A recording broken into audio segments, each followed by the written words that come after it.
ವಿಶ್ವದ ಅತ್ಯಂತ ವಿವಾದಾತ್ಮಕ ಸಿನಿಮಾ. ಈ ಸಿನಿಮಾ ಒಟ್ಟು 150 ದೇಶಗಳಲ್ಲಿ ಬ್ಯಾನ್ ಕೂಡ ಆಗಿದೆ. ಬಿಡುಗಡೆಯಾದ ಕೆಲವೇ ದಿನಗಳಲ್ಲಿ ನಿರ್ದೇಶಕನ ಮರ್ಡರ್ ಕೂಡ ಆಗಿದೆ.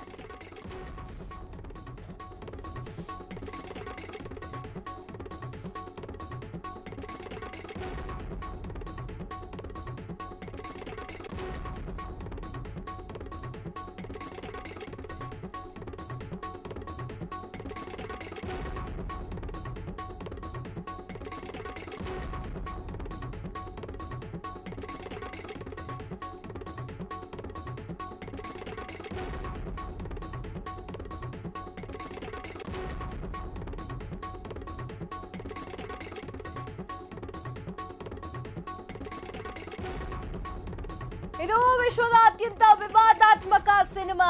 ಈ ಸಿನಿಮಾ ಒಟ್ಟು 150 ದೇಶಗಳಲ್ಲಿ ಬ್ಯಾನ್ ಆಗಿದೆ. ಬಿಡುಗಡೆಯಾದ ಕೆಲ ದಿನಗಳಲ್ಲೇ ನಿರ್ದೇಶಕನ ಮರ್ಡರ್ ಕೂಡ ಆಗಿದೆ. ಸಿನಿಮಾ ಜಗತ್ತಿನಲ್ಲಿ ವಿವಾದಗಳು ಹೊಸದೇನಲ್ಲ. ಇಟಾಲಿಯನ್ ಸಿನಿಮಾಗಳಿಗೆ ಭಾರಿ ವಿರೋಧ ವ್ಯಕ್ತವಾಗ್ತಾ ಇದೆ. ದೈಹಿಕ ಮಾನಸಿಕ ಹಿಂಸೆಯನ್ನ ತೋರಿಸಿದಂತಹ ಸಿನಿಮಾ ಇದು.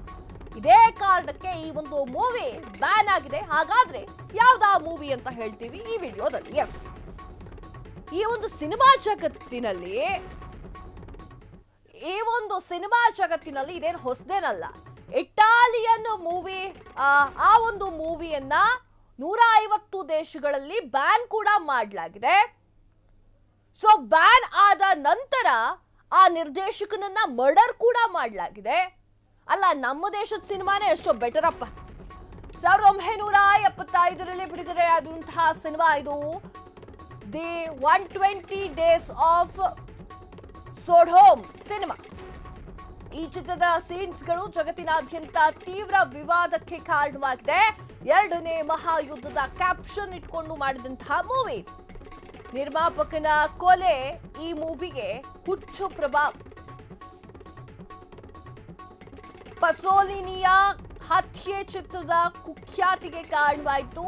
ಈ ಚಿತ್ರದಲ್ಲಿ ಮಾನವನ ಕ್ರೌರ್ಯ ಹಾಗೂ ಅಧಿಕಾರಗಳ ದುರ್ಬಳಕೆಯನ್ನ ಕೂಡ ಮಾಡಿಕೊಳ್ಳಲಾಗಿದೆ.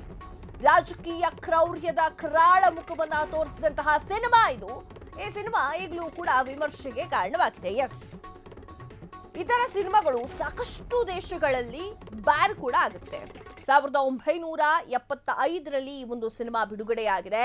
ನೀವು ನೋಡ್ತಾ ಇದ್ದೀರಾ ಸ್ಕ್ರೀನ್ ಮೇಲೆ. ದಿ 120 ಡೇಸ್ ಆಫ್ ಸೋಡಮ್ ಎನ್ನುವಂತಹ ಈ ಒಂದು ಸಿನಿಮಾವನ್ನ ಬ್ಯಾನ್ ಕೂಡ ಮಾಡಲಾಗಿದೆ. ನಿರ್ಮಾಪಕನ ಹತ್ಯೆ ಕೂಡ ಮಾಡಲಾಗಿದೆ. ನೀವು ಥಿಂಕ್ ಮಾಡಿ, ಇಂಡಿಯಾದಲ್ಲಿ ಒಂದಿಷ್ಟು ಸಿನಿಮಾಗಳಿದೆ, ಅದನ್ನ ಜನರು ಅಯ್ಯೋ ನಾನು ಆ ಸಿನಿಮಾ ನೋಡಲ್ಲ ಅಂತ. ಈ ಸಿನಿಮಾಗಳನ್ನೆಲ್ಲ ನೋಡ್ರೆ ಆ ಸಿನಿಮಾ ಯಾವ ಲೆಕ್ಕಕ್ಕೂ ಅಲ್ಲ. ಎಷ್ಟೋ ಪಾಲು ಮೇಲೂ ಭಾರತದಲ್ಲಿ ತುಂಬಾ ಒಳ್ಳೆ ಸಿನಿಮಾಗಳನ್ನ ತೋರಿಸ್ತಾ ಇದ್ದಾರೆ. ತುಂಬಾ ಒಳ್ಳೆ ಸಿನಿಪ್ರಿಯರು ಕೂಡ ಇದ್ದಾರೆ.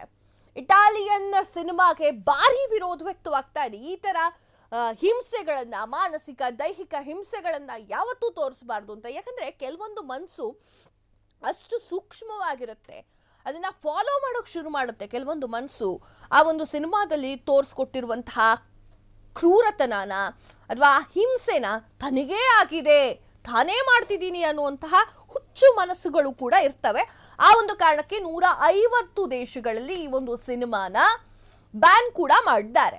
ಈ ಒಂದು ಸಿನಿಮಾದ ಕಥೆ ಎಲ್ಲಿ ನಡೆಯುತ್ತೆ ಅಂತಂದ್ರೆ, ಎರಡನೇ ಮಹಾಯುದ್ಧದ ಸಮಯದ ವೇಳೆ ಏನೆಲ್ಲ ಆಯ್ತು ಅನ್ನೋದ್ರ ಬಗ್ಗೆ ಈ ಸಿನಿಮಾ ಇದೆ. ಹಾಗೆ ಅಧಿಕಾರದ ದುರ್ಬಳಕೆ, ಕ್ರೌರ್ಯ, ಈ ವಿಚಾರಗಳನ್ನ ಈ ಸಿನಿಮಾದಲ್ಲಿ ತೋರಿಸಲಾಗಿದೆ. ಹೇಳದ್ನಲ್ಲ, ಎಷ್ಟೋ ಪಾಲು ಬೆಟರ್. ಇಲ್ಲಿ ಅವಳು ಸರಿಯಾಗಿ ಮಾತಾಡಿಲ್ಲ, ಅವನು ಸರಿಯಾಗಿ ಆಕ್ಟ್ ಮಾಡಿಲ್ಲ ಅಂತ ಹೇಳ್ಬಿಟ್ಟು ಎಷ್ಟೋ ಸಿನಿಮಾಗಳನ್ನ ನೋಡೋಕೆ ಹೋಗಲ್ಲ ಜನ. ಈ ತರ ಸಿನಿಮಾಗಳನ್ನ ಇನ್ನು ನೋಡೋಕೆ ಸಾಧ್ಯವಾ? ಎಷ್ಟೋ ಬೆಟರ್. ಭಾರತದಲ್ಲಿ ಸಿನಿಮಾಗಳನ್ನ ನೋಡೋದು ಅಥವಾ ಸಿನಿಮಾಗಳನ್ನ ಮಾಡ್ತಿರುವಂತಹ ವಿಧ ಎಷ್ಟೋ ಬೆಟರ್. 1000 ಪಾಲು ಬೇಕು. ಈ ಹಾಲಿವುಡ್ಡು ಅಲ್ಲೆಲ್ಲ ನೋಡಿದ್ದೀರಾ, ದೆವ್ವಗಳನ್ನ ಹೆಂಗ್ ಬೇಕೋ ಹಂಗೆ ತೋರಿಸ್ಬಿಡ್ತಾರೆ. ಭಾರತದ ಸಿನಿಮಾದಲ್ಲಿ ಒಂದು ತುಂಬಾ ಸುಂದರವಾಗಿ ಕಲ್ಪನೆ ಮಾಡಿಕೊಂಡು ಅದನ್ನ ಹೇಳ್ತಾರೆ.